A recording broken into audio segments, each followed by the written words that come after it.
Sa iba pang balita, muli namang pinatunayan ng bayan ng Amulong ang kanilang husay sa larangan ng palakasan matapos masungkit ang overall champion sa katatapos lamang na Cagayan Provincial Athletic Association Meet 2026 na ginanap sa bayan ng Camalaniugan, Cagayan.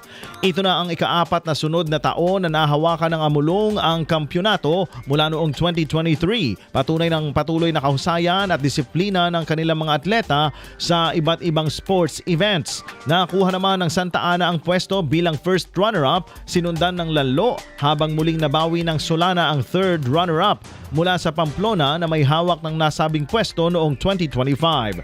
Tinatayang 7,000 atleta mula sa 28 bayan ng Cagayan ang lumahok sa iba't ibang kompetisyon. Samantala, tiniyak ng Schools Division Office Cagayan na ang mga piling atleta ay sasailalim sa masinsinang pagsasanay bilang paghahanda sa Cagayan Valley Regional Athletic Association o CAVRA Meet 2026.